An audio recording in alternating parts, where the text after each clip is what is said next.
Assalamualaikum warahmatullahi wabarakatuh. Yang terhormat Ibu Dr. Sri Mulyati MPD selaku dosen pengampu Teknik Karya Tulis Ilmiah. Di sini kami akan memaparkan bab kami dengan judul penulisan, judul, tujuan penyusunan, dan lembar persetujuan. Baik, perkenalkan anggota kelompok kami, yaitu yang pertama saya sendiri, Dila Riri Subekti dengan NIM 215-20101. Lalu yang kedua ada Ika Pertiwiningrum dengan NIM 215-20118. Lalu yang ketiga ada Angelina Vintisia dengan NIM 215-20114. Lalu yang terakhir ada Nisa Khairul Mizan dengan NIM 215-20124. Latar belakang, judul karya ilmiah adalah elemen pertama yang menarik perhatian pembaca. Judul harus mampu mencerminkan isi dan maksud dari karya tersebut dengan jelas dan ringkas. Lembar persetujuan merupakan komponen penting dalam setiap karya ilmiah. Lembar ini berfungsi sebagai bukti sah bahwa karya ilmiah tersebut telah disetujui oleh pihak yang berwenang seperti dosen pembimbing, penguji, atau dekan fakultas.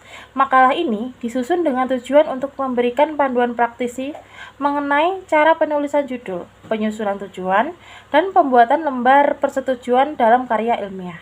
Diharapkan, makalah ini dapat menjadi referensi bagi mahasiswa dalam menyusun karya ilmiah mereka sehingga dapat memenuhi standar akademik yang tinggi dan mendapatkan pengakuan yang layak dalam komunitas akademik. Lalu ada rumusan masalah. Yang pertama, bagaimana cara penulisan judul karya ilmiah.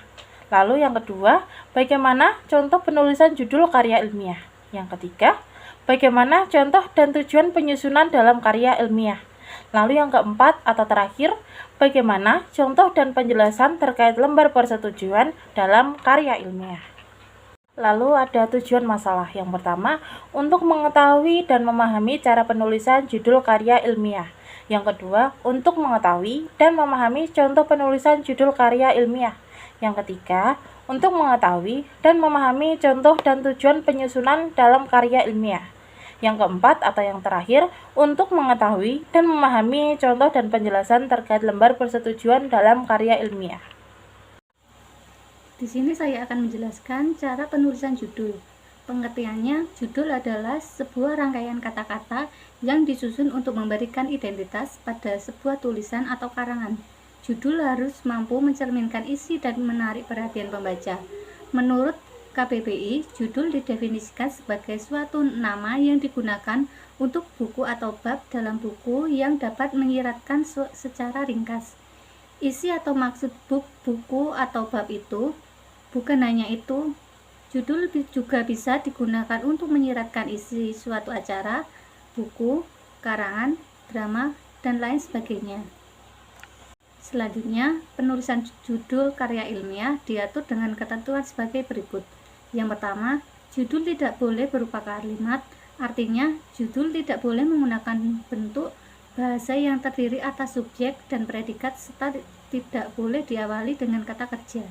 Yang kedua, redaksi judul hendaknya menghindari penggunaan kata class, misalnya pengaruh, beberapa, sekelumit, studi pendahuluan, dan penelaah.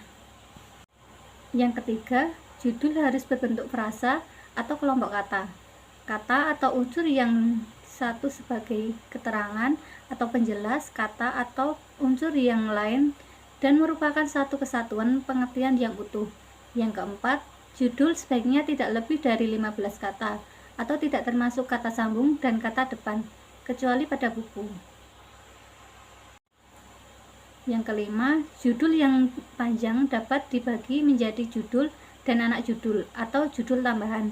Untuk penulisan judul yang panjang, di antara judul dan anak judul dipisahkan oleh tanda titik dua atau tanda kurung dan menggunakan ukuran huruf yang sama. Yang keenam, judul ditulis dengan font Times New Roman tebal dengan ukuran 14 poin. Judul dan anak judul ditulis dengan huruf kapital, termasuk penulisan kata tugas yaitu kata depan dan kata sambung. Yang terakhir, penulisan judul menggunakan sistem simetris dan diupayakan berbentuk segitiga terbalik dengan jarak ketik satu spasi. Penulisan judul tidak diakhiri dengan tanda titik. Berikut adalah materi selanjutnya, contoh penulisan judul karya ilmiah. Yang pertama, contoh judul tunggal salah. Contohnya, pengaruh penggunaan teknologi dalam pembelajaran terhadap motivasi belajar siswa. Judul karya ilmiah di atas merupakan contoh penulisan judul karya ilmiah yang salah, karena kata dalam menggunakan kata penghubung. Seharusnya penggunaan kata penghubung dalam judul tidak perlu ditulis dengan huruf kapital.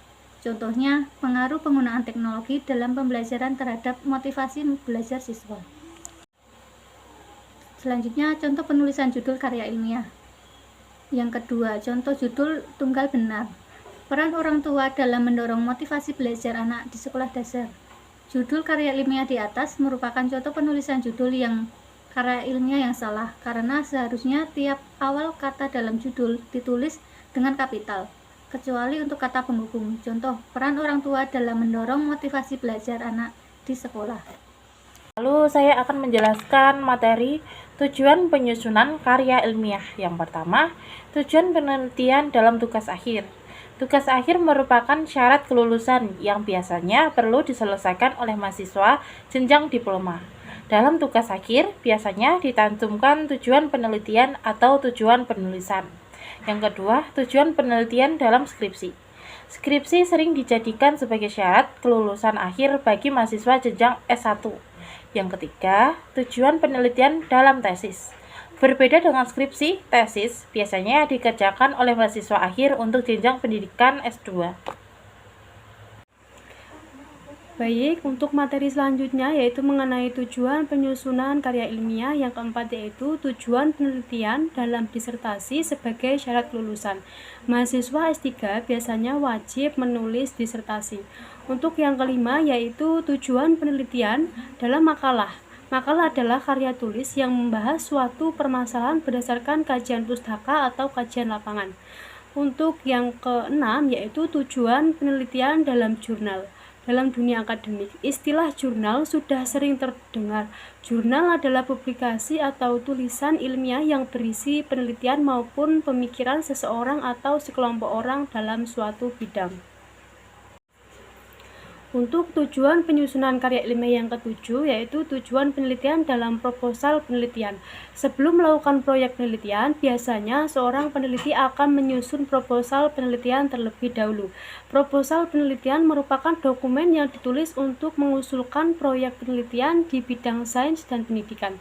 Untuk yang kedelapan yaitu tujuan penelitian dalam laporan praktikum.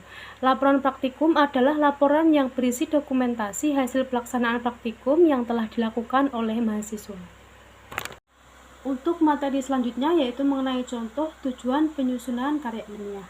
Maksud penyusunan skripsi, tesis, atau disertasi dicantumkan di bawah judul, yang ditulis menggunakan huruf kapital pada semua awal kata, kecuali kata depan dan kata sambung seperti di, dalam, dan bagi, untuk, sebagai, dan dari. Isi pernyataan ini pun tidak ada tanda baca apapun. Berikut contoh penyusunan karya ilmiah berupa skripsi. Untuk materi selanjutnya yaitu mengenai lembar persetujuan karya ilmiah. Lembar pengesahan atau dalam beberapa laporan kegiatan dan penelitian kalian bisa menjumpainya dengan nama lembar persetujuan. Lembar persetujuan merupakan lembar berisi pernyataan atau persetujuan dari pihak terkait mengenai sah atau tidaknya laporan yang dibuat oleh seorang penulis. Lembar ini penting untuk dilampirkan pada berbagai bentuk laporan kegiatan, laporan praktikum, serta karya tulis ilmiah seperti makalah skripsi hingga proposal penelitian. Contoh lembar persetujuan karya ilmiah. Yang pertama yaitu proposal penelitian. Proposal penelitian adalah laporan perencanaan atau usulan dari penelitian yang akan kalian lakukan. Macam proposal penelitian seperti proposal penelitian skripsi, tesis, dan lain sebagainya. Lembar pengesahan dicantumkan dalam proposal penelitian sebagai bentuk persetujuan dari pihak-pihak tertentu seperti dosen pembimbing. Contoh lembar pengesahan pada proposal penelitian sebagai berikut. Berikut adalah contoh lembar persetujuan proposal. Untuk contoh yang kedua yaitu mengenai lembar persetujuan karya ilmiah skripsi. Skripsi merupakan bentuk penelitian yang wajib dilakukan oleh mahasiswa sebagai salah satu syarat memperoleh gelar akademik sarjana. Mengingat bobot akademisnya yang tinggi, lembar pengesahan pun menjadi hal yang wajib dan penting untuk disertakan dalam skripsi. Tujuannya antara lain untuk menunjukkan kepada pembaca bahwa skripsi yang kalian tulis telah disetujui oleh pihak-pihak tertentu serta dapat dipertanggungjawabkan. Berikut contoh lembar persetujuan skripsi. Untuk contoh yang ketiga yaitu karya tulis ilmiah. Karya tulis ilmiah atau KTI adalah bentuk laporan penelitian berupa kajian, ulasan, hingga tinjauan pustaka yang bisa disusun secara individu maupun berkelompok. KTI seringkali disusun untuk kemudian diajukan pada kompetisi karya tulis. Lembar pengesahan pun menjadi salah satu syarat utama apabila ingin mengajukan KTI dalam suatu kompetisi karya tulis. Berikut contoh lembar persetujuan karya tulis ilmiah. Yang terakhir, simpulan. Judul sebagai suatu nama yang digunakan untuk buku atau bab dalam buku yang dapat menyiratkan secara ringkas isi atau maksud buku atau bab itu. Lalu, cara penulisan judul karya ilmiah adalah bentuk bukan kalimat, hindari kata klise, bentuk frase, panjang maksimal 15 kata, judul yang panjang dapat dibagi menjadi judul utama dan anak judul.